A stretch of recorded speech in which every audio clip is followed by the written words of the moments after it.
Our speaker today is Maria Klyavkov, and let me introduce the presentation for her.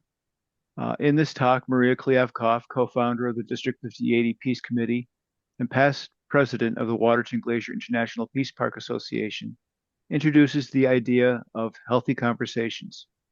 What are the conditions necessary to have a healthy conversation, and how do we cultivate an environment in which healthy conversations can occur? Join us as together we explore the background of healthy conversations, the need for them today, and the practical tools necessary to ensure that all voices are heard and respected. Maria is an author, keynote speaker, and director of Healthy Morning Revolution, a company dedicated to revolutionizing the way we think about grief and mourning. Maria devotes her free time to Rotary and peace building worldwide. As founding co-chair of the District 5080 Peace Committee, Maria educated and inspired district leadership, clubs, and Rotarians to engage in peace building activities. As president of the Waterton Glacier International Peace Park Association, Maria worked with superintendents of both parks and with Rotary projects worldwide to inspire, implement, and celebrate peace initiatives. As past president, Maria became involved with Peace Mediators Beyond Borders and the Bridge Institute for Peace Facilitation. Today, Maria is going to be sharing with us the keys to healthy conversations. As president of the MK Facilitations for the past 25 years, Maria has made this work the foundation of her other endeavors. Maria, thank you for coming. Well, thank you, Bill. Thank you for taking this initiative on. I think it's so important that the District 5080 Passport Peace Builder Club, which was the first Peace Builder Club in the district, um, kind of spearheads this, and that we all are aware of the conversations that we're inviting all of the clubs of 5080 to. And I want everybody in this club, which I'm very proud to be a part of, to know that this conversation is going far beyond 5080. Many clubs in 5020 have asked me to be part of it, 5100 as well. So this is going well beyond our district borders, and we're impacting people with this talk. Because the reality is, at this time in our history, which is a difficult time, healthy conversations is an art that we all need to develop. We need to develop the skill set of how to practice the art form. So, as always, I start my talks with tapping into Rotary's vision because it's such an important vision for us all to embrace in our hearts, in our minds, in our beings. Together, we see a world where people unite to take action, to create lasting change across the globe in our communities and in ourselves. So, the question for today becomes, what role does healthy conversations play in this vision of for the globe and for the community, but most importantly for ourselves? Because peace begins with us and how we connect with and listen to other people, as well as how we share our insights with other people. A big aha moment for me was when I was on the stage. We were in Spokane. We were meeting, two different districts were coming together for a district conference. And I was on stage and I heard myself say, I had not written this in my notes, but I heard myself say, our vulnerability is our humanity, and our humanity is where peace begins. And I started searching and researching vulnerability, and I realized that Brene Brown talks about vulnerability and talks about the only place where we can grow is from a place of our own vulnerability, where we recognize that keeping ourselves protected in our silos is not going to change ourselves and it's not going to change the world. And peace to me sits in that place of humanity where we're willing to extend ourselves beyond perhaps our comfort zone. What has driven the peace movement in District 5080 is a quote that was said to me by this lovely man. Most of you know him. He's past RI President Barry Razin. And I had made a practice because, as assistant governor, I had been to many of the then pets, now pals, meetings, and I had met many of the RI presidents as they were stepping into their presidential year. And I asked each and every one of them the exact same question. And the question was this. If Polio Plus has taught us anything about world peace, what has it taught us? And I loved Barry's answer because it was so simple and it was implementable. And he said, peace happens one conversation at a time.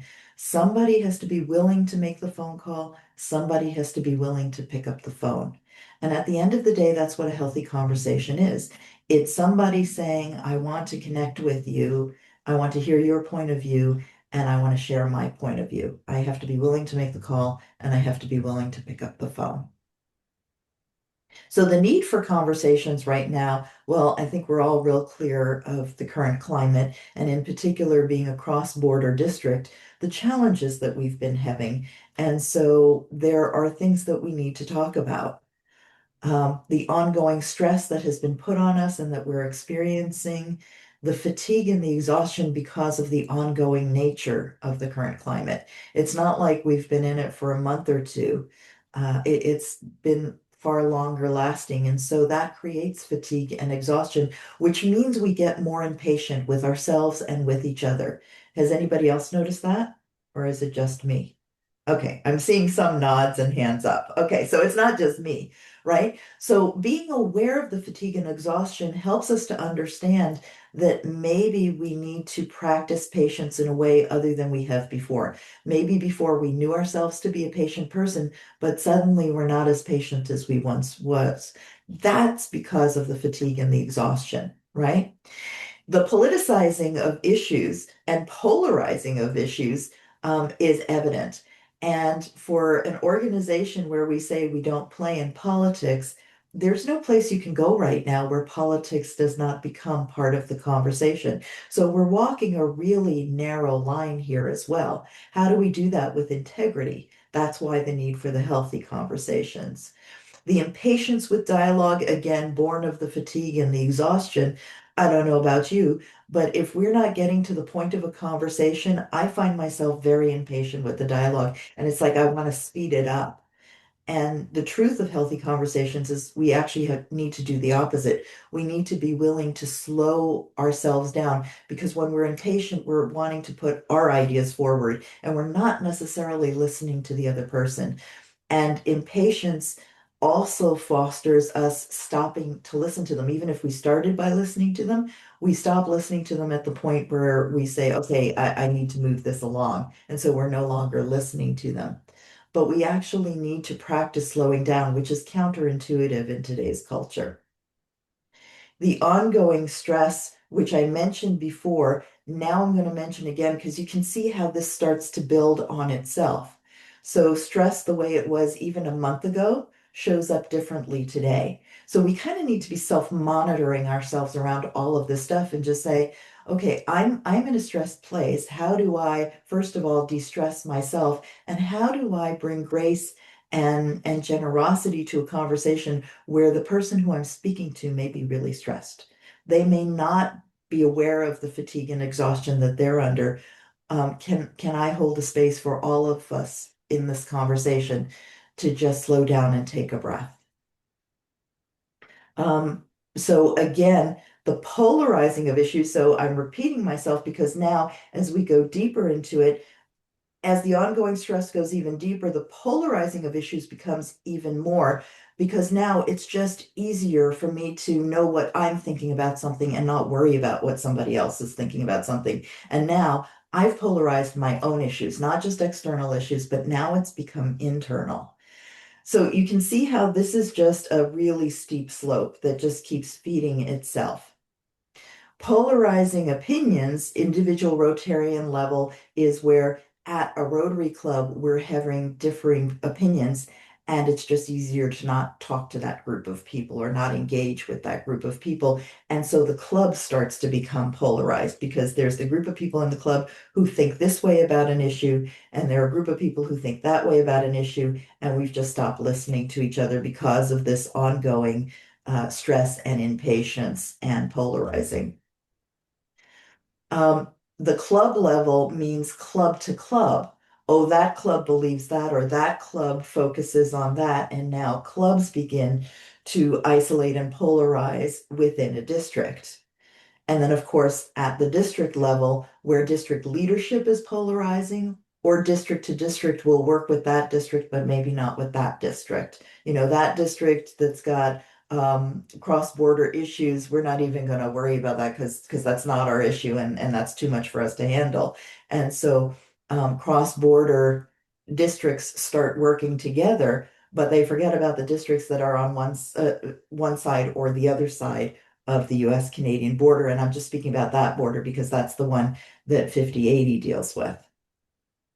Is this all making sense, what I'm talking about? Please feel free if you have questions to just slow me down or let me know. Your boxes are really small, so feel free to just turn your mic on and say, hey, Maria, I have a question about that. Okay, so that's the need for the conversation. Now, how do we create the environment in this environment where we already know we're stressed and we're fatigued? Dan Oswald came up with this terminology, and it was really kind of the first year of COVID when I first heard about this, where he referred to hot topics, where hot referred to honest, open, and transparent. But the reason, they're hot and he uses that acronym is because we all think of the hot potato, when we were kids and it was the hot potato and you didn't want the hot potato. Well, we don't want the honest, open, transparent conversation because that makes us vulnerable. That's what makes it a hot topic conversation. But the truth is that's also the conversation where the juice sits. That's the conversation that we most need to have right now. So how do we get to that? We get to that by creating group agreements that before we even start the conversation, everybody at the table agrees to these ways of being with each other so that we all know that we're safe. Because in order to have an honest, open, transparent conversation, we have to feel safe in the environment. So this was developed by me at MK Facilitations more than 20 years ago as a way when I was leading retreats and I was doing personal development. So it was really important that we have safe environments. I developed these group agreements and they've worked solidly for every group I've ever led. As long as everybody agrees to the agreements, we're good to go. And I've had people say, I felt safe to speak things I wouldn't have said otherwise. So this step of starting a conversation becomes really important. So we start with confidentiality because we have to understand that confidentiality means just because I heard your story doesn't mean I get to speak your story. I only ever get to speak my own story. And if I'm going to say something and I'm afraid that you're going to go speak it with your best friend or you're going to go say, hey, you know what Maria said at this meeting, then there's no safety in the meeting. So confidentiality always has to be the first thing that we agree to collectively. What's said here stays here. And the way I talk about it since the Vegas commercials is we're Vegas right here. What happens here stays here. You only get to tell your own story. And people understand, is this my story to tell or not? That's the easiest way I've ever found to talk about that. I speak is a way of making sure that we're not trying to speak for anybody else. When we say a sentence like we all think or we all believe, we're dismissing the people in the room who don't believe that and who don't think that way. So to create an even playing field, we have to agree to I speak only. And if we find somebody saying, well, we think this or we believe this, we can very gently course correct that and say, hang on a second, we agreed to I speak. So if you could just change that to I believe this.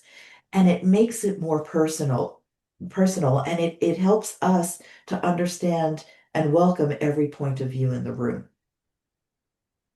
No judgment or unsolicited advice. The reason for this is because if I start giving advice to you and you haven't asked for it, you become a victim that needs rescuing. I'm giving you advice because I think you can't figure it out for yourself. And the energetic exchange of that is then the person who's being given advice and they didn't ask for it starts to feel hopeless and helpless. It may be just a little bit at first, and it may not even be on a conscious level, but it's what we call a meta communication. And so we need to pull away from any judgment that would cause us to jump into a rescuer mode. And we think, well, I'm just giving advice from my experience that it's harmless, but energetically it's not harmless. So we have to be very mindful if somebody hasn't asked us for advice, but we're jumping in with giving advice. No judgment is hard to do, particularly in this day and age, because we do have judgment of people who think differently than us. What I've invited in the conversations that I've been facilitator for is if you have judgment and you're seeing it, it's not thou shalt have no judgment. Maybe it's about, you know what? I have judgment on that. And I don't mean to, I don't want to, but that's the reality of it. Because sometimes speaking it instead of acting on it helps to open that bubble up. So no judgment doesn't mean thou shalt not have judgment. It means we don't judge without owning that we've judged. We want to be kind and courteous, and then we want to be curious. Kind and courteous is we all want to think of ourselves as kind and courteous, but when we become impatient, when that fatigue kicks in, that impatient kicks in, and kind and courteous goes out the window. So the way we stay kind and courteous is in curiosity. Curiosity is like the golden ticket for healthy conversations because when I'm curious, I will listen to you deeper and I will want to glean your wisdom. And I'm recognizing you have wisdom to bring to the table. Even if we have differing beliefs, if you help me to understand why you're thinking what you're thinking, and I'm genuinely curious to understand what's behind it, then we can start to have a conversation and share ideas. We honor and we respect each other by making space for each other and giving grace to each other. So making space looks like that slowdown that I was talking about before. When I recognize I'm becoming impatient and I'm wanting to speed things along, that's an inner cue for me to take a deep breath and to honor and respect the other by listening deeper, not pulling away from the conversation. Because again, energetically, that can be felt. The other thing is we give grace to the other when we don't agree with them, but we let them continue talking. That's making space for them to really make their point and help us to understand their point of view. That's giving grace to one another, and it's an art form that seems to be fading. So we want to bring that one back. Inclusiveness is making sure that everybody is speaking, and not everybody will feel comfortable speaking. There are people like me who have no problem speaking in a group, and I'll raise my hand if I have something to contribute that I think is important. But there are other people who have very important things to contribute, but they're not comfortable raising their hands. They'll only speak if they're called upon. This is why it's important to have a facilitator who can keep their eye on the whole group and invite the people who are being quiet into the conversation. And so asking people to contribute whose voice we haven't heard becomes really important. Trusting the process means that we recognize everybody who's sitting at this table or on the Zoom call, everybody has an important piece of the puzzle. Group mind says that we need to hear everybody's point of view because it's like a puzzle and every person has a piece of the puzzle, and we're only going to see the whole truth if everybody contributes their puzzle piece. And we have to trust the process that as each piece is coming forward, it's the next piece that needs to come forward. Having gratitude for everybody who's in the room really helps for us slowing down and listening to their point of view. And if you can't find something to be grateful for, maybe just be grateful for, I'm aware that I'm challenged by this person. That can be gratitude too, because as I'm aware of it, I can bring my attention to it. As I bring my attention to it, I can bring my curiosity to it. And as long as we sit in curiosity, that's why I say that's the golden ticket. That curiosity will get us through a lot. The very last thing you always want to do with a group of people is you want to say, is there anything that needs to be added? Because there may be somebody who has something that they need in order to make this a safe environment that you haven't thought of. So we always ask, is there anything anyone needs to add or wants to add to this list? And once we have a complete list, I always say, okay, everybody, if you agree to these agreements, I need you to stand up. I need you to wave your hands in the air, something that is a physical that gets this kind of down in the body and helps them to lighten up because this is a heavy conversation. and it feels like thou shalt, thou shalt. So that's why we don't call it group rules. We call it group agreements, and we all willingly agree to this list of ways of being. The role of the facilitator or the moderator is to communicate and to manage group agreements. That's really their only job.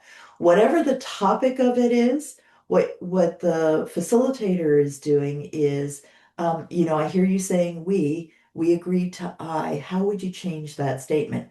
If an outside facilitator is saying that, you don't take it personally.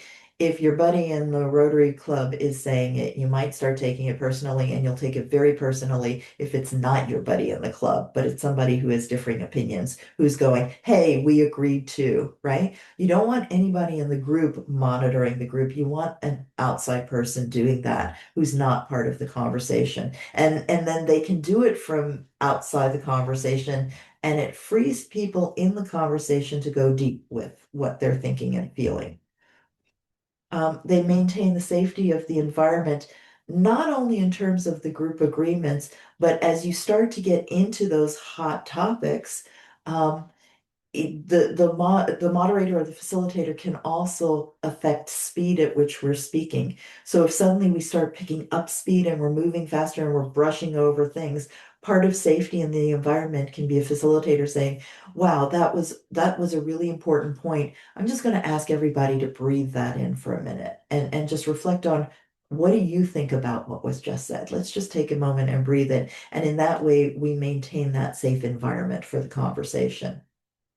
We ensure that all voices are heard. That's what I talked about before about, some people raise their hand all the time and you just can't shut them up. So the facilitator is always managing, um, making sure that everybody has their opportunity to speak and that those who wouldn't raise their hand, we get to hear their voices as well. We include all points of view in the conversation.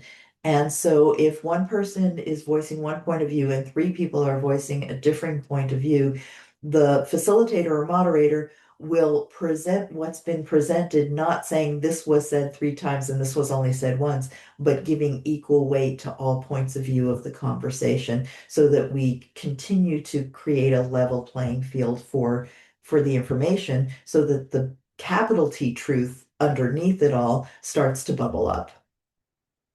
Summarizing the conversation responsibly means that we're giving equal weight to all points of view, but it also means that we're using the words that were used. We're not filtering or interpreting what was said through our own biases. We come to this conversation listening deeply to the words that are presented and then feeding those words back. Because sometimes people don't realize the words that they use, and they'll say things like, "Did I say that?" And the rest of the room will go, "Yeah, you kind of did." you know? And it's like, well, no, I didn't actually mean that. And then we go to a deeper place with the conversation. So summarizing the conversation in exactly the words used becomes a really, really good tool for going deeper in the conversation.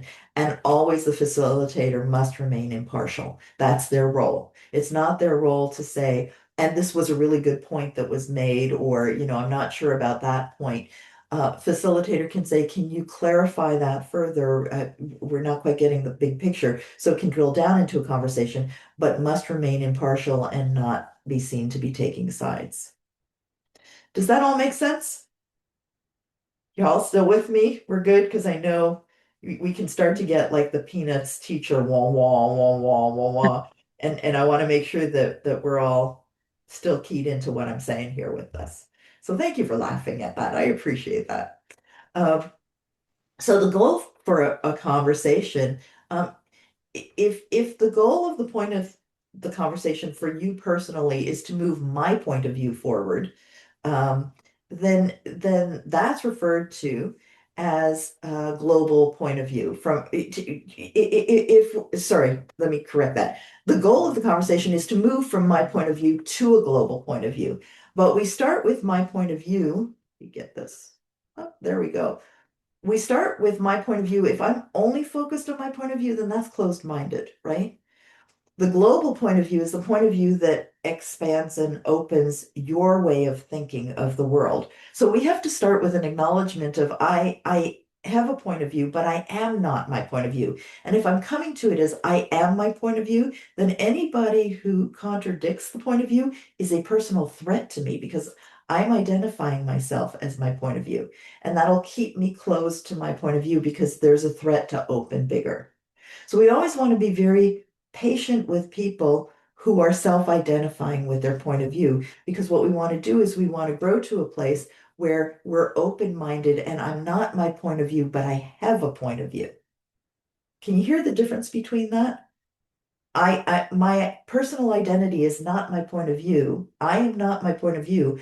I simply have a point of view. Now I'm open-minded because that point of view can be changed safely, but it doesn't affect my identity and who I believe myself to be.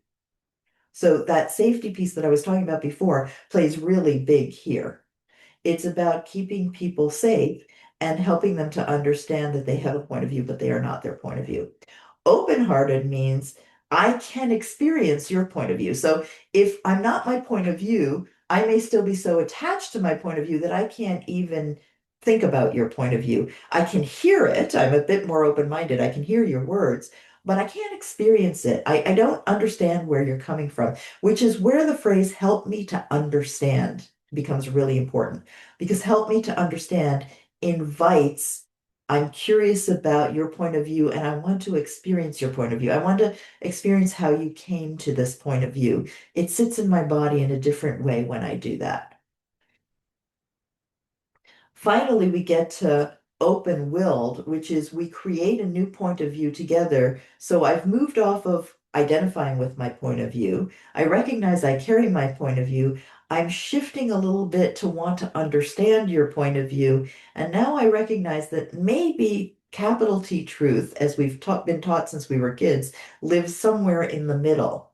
And maybe we can create a new point of view that softens both sides and that sits somewhere in the middle. And ultimately, that's where we get to the global point of view, where we're connecting and we're hearing each other's truths and each other's wisdom. We're hearing wisdom in what the other person has to say that we're maybe blind to, and we're sharing the wisdom that we have that maybe they're blind to. And in the process, we create something new together that makes sense to both of us. Key questions for the facilitator to have are questions that build familiarity and comfort. So we don't start with going into the hot topic. We start with if it's a team building exercise, then we start with, so tell us about a time when team worked for you, when you really enjoyed being part of a team. But even before that, we want to build familiarity and comfort in the room. So it may start with, so what's your favorite color? Which seems completely opposite from it, from what we're talking about. But what's your favorite color actually begins, I'm gonna go back for a second here. It begins to pull off of I am my point of view. Well, why are we talking about color? Just curious, how many people love yellow? How many people love, and we start to recognize that just because I love yellow doesn't make me right or wrong. It's just my thought, my personal view, but it's not who I am. It actually helps the facilitator to start moving this conversation. So we want to begin with questions that build familiarity and comfort. Um, and then questions that explore interest in the topic from a personal perspective. So that goes into, so what's your favorite color or what's your favorite lunch? Because we're getting close to lunchtime. So let's just for a minute say, what's your favorite sandwich? And everybody talks about their sandwich and it's lighthearted and it's like, okay. So maybe to prepare a sandwich, you can remember a time when you did it as teamwork, whether it was with family or it was a food bank or whatever. Let's explore something around when team really worked for you. Give us an example of a time when team really worked for you. And what we're doing is we're approaching the hot conversation. If this is a team that's not working well together, we're approaching it from a positive standpoint. We're approaching it from we have visible evidence this can work. And from there, we can start laughing together and working together to unpack what we're thinking and feeling. We utilize breakout groups so that everyone is at ease. Sometimes people aren't comfortable with, 20 people in the room, but if there are two or three people in the room, they're more at ease. And that's part of that inclusion and making sure everybody is heard. Zoom is great for breakout groups because you can time the sessions away and then it brings everybody back into the main room and then you can share what each room has said. Have participants create their own questions. What are the things you're curious about each other about? So if we start the conversation on when is a time when team has worked really well, then maybe one participant would say, well, how would we bring that energy into this situation? When we identify this is ultimately what we want to talk about, but we're coming to it from this, and a facilitator has done their job about bridging the two. The participants creating their own question becomes a really effective way to be curious and listening to each other. Together, we identify leverage points, which means we identify where are the similarities? What can we build on? And we stop focusing so much on the differences because polarizing is about focusing your energy on what's not similar. Leverage points is about focusing on similarities and where we can build. So, where do we agree? And where do we agree to disagree, which is different from focusing on our differences. It's just we agree to disagree, and then we can gently let that piece of the puzzle go. Does this all make sense for everybody? I'm seeing thumbs up. Terrific. Finally, this question of where can we build bridges is so important because at the end of the day, a peace conversation is looking to build a bridge. And the bridge we're building is from where we are in a polarized environment to where we want to come together as a team or a unit. If we're coming together as a team, um, then we can build bridges on similarities, and that leverage point becomes the most important thing we're looking for. And it redirects our focus. Every person in the group is now focused on the same thing. And the last space mission, one of the things, I've forgotten the name of the woman astronaut. Christy? Anybody remember her name? No. Okay. Anyway, she came back from the mission and she said, one of the things is I recognize that we are all as the crew, we are all dedicated to one mission and we are dedicated to giving our gifts and our talents to that mission. And because we were so dedicated to giving our gifts and talents to that mission, we were willing to give each other space and grace. If there was anything going on that was rubbing the wrong way, we gave each other space and grace right away because we were looking to bring the best out of each other. I think at the end of the day, that's what building bridges is all about. And I really appreciate her articulating it so clearly. So next steps in the conversation, building bridges leads to action steps. So once you start focusing on the bridges you're wanting to build, then you identify the action steps. And remember the Rotary vision statement, we're people of action. And so it's important to have this undergirding or this foundation so that you then understand, and everybody on the team, everybody in the mission understands what your part of the action step is. And you can begin to move forward as a unit, as a team. For the club, next steps, you may want to bring me back to talk about Healthy Conversations 201.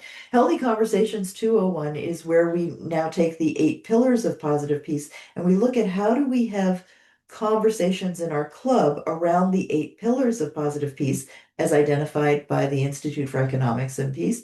Because what we want to do is we want to take those 8 pillars and we want to see how we can affect change amongst those 8 pillars in our communities and around the globe. And so if we're looking for what are the projects or how do we have peace conversations that expand a project that we're already doing and includes a peace component, it's important that the club understands what those 8 pillars are and how might we utilize them. So understanding the club's awareness of the 8 pillars and how it informs choices that you may make about projects you may do. Healthy Conversations 201 is really helpful for that.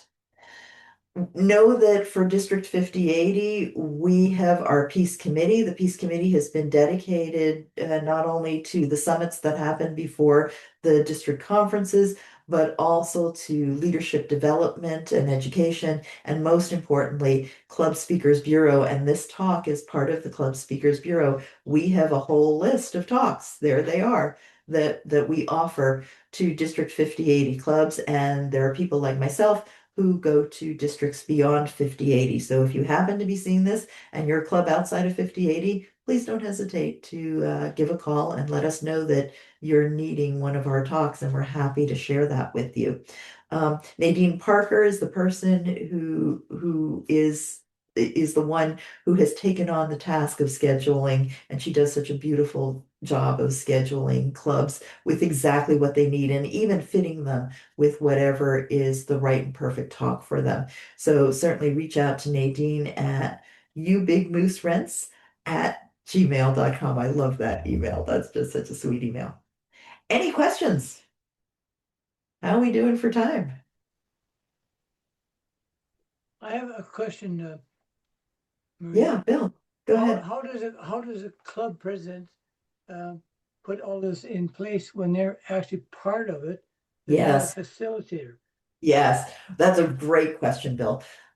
So club presidents can reach out. There are people like myself who have been trained in different ways of facilitation. So I'll give you an example. Waterton Glacier International Peace Park Association is wanting to have a healthy conversation around the border and the issues of the border, because we have assemblies that meet in the US and then the next year it meets in Canada and back and forth. And right now we're having some issues around that assembly, and we need to have some healthy conversations among the directors about crossing the border and how they're feeling. But nobody, including the executive, can be facilitating that conversation.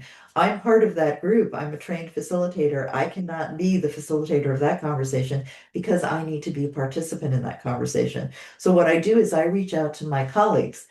I took the training with a bunch of lovely people from New York City, and when they found out that we needed to do this kind of facilitated conversation, 6 people immediately raised their hands and said, I'd be happy to facilitate. And so what we're doing is we're bringing in a lead facilitator. That's the person who will kind of mind the whole group.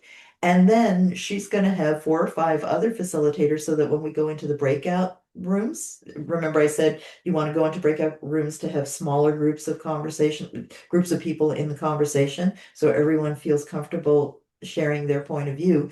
We're going to have facilitators in each one of those breakout groups. Mediators Beyond Borders is where we took the positive peace training from, and you can reach out to them or you can reach out to any one of us and in your district. So for District 5080 paid to make sure I have this training. So for 5080, if you need this, you contact me directly. And you can contact me at mkfacilitations@shaw.ca, and we can immediately set you up with the facilitator you need. And then I've got connection to other facilitators who on a Zoom call we could get everybody in very easily. So how about the club president applying this to their regular meetings? That kind of Yeah, thing. yeah. So a club president, I'm talking about if you're having a difficult conversation where the club president can't be part of the conversation. If what you're wanting to do is explore the 8 pillars of positive peace, certainly club president or chair of the peace committee, I would suggest would be the perfect person to facilitate the conversation for the entire group. But how about it daily or weekly, every week? How does the club president put these these things into action in the regular meetings? What I would say is not every meeting is a difficult conversation. Yeah, At least yeah, yeah, I hope not every meeting is a yeah, difficult yeah, yeah, conversation. yeah. Sorry, say again. Yeah, I understand that, but it just Yeah. I'm So just thinking so of like I want to distinguish between every meeting being a hot topic conversation, which is what we're talking about here, and best practices for a club meeting. Because what I'm hearing you say is this sounds like a best practices thing. And certainly group agreements is a best practices for a club. So for clubs that have their slides up that show, the national anthem or whatever they put up on their slides at the beginning of their meeting, they could have a slide for club agreements and just have a quick reminder for everybody, this is how we operate. Okay, that's good. Yep, Right? And then it becomes part of the land acknowledgement and part of the beginning of a meeting where you have that group agreements. Group agreements is part of the best practices. The rest is very specialized for if you're having a difficult conversation. yep. Okay, Yeah. super. For, Thanks. for general operations within Rotary, whether it's a club meeting or whether it's district or whatever, the best group agreements that we have, one of the best group agreements that we have is the four-way test. Four-way test. Yeah. And many clubs And have the four-way test at the start. right, and they're actually changing that over to the five-way test in some ways. The fifth one is it fun? But I don't, I, but then anyways, the four-way test is the my from my experience the best group agreement um, for Rotary for any organization that wishes to have a peaceful and productive um, environment. The four-way test is very good. I have seen the four-way test weaponized, and so that's where I go cautionary with the four-way test. Um, and the other thing the four-way test doesn't really address it it depends on how you think about confidentiality, but that piece of confidentiality, in a world where any picture can go anywhere around the world in seconds, confidentiality is becoming really important for people, and it's making them stay quiet and not share their opinion. So I don't know that the four-way test really addresses it. I mean, is it in everybody's highest and best interest? Yeah, that one could argue, well, that's where confidentiality sits, but not everybody interprets confidentiality that way. So yeah.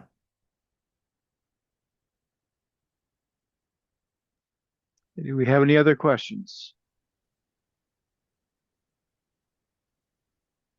Okay, well then I will end this show and I will thank you all for this time and for your attention. And if anything comes to you afterwards, please don't hesitate to contact me. I'm very Yes, happy to be contacted. and we Thank you. definitely do look forward to the was it version 201 or version 2 or whatever Yeah, you have 201. I just 201. did the first level, the 101 and then the 201.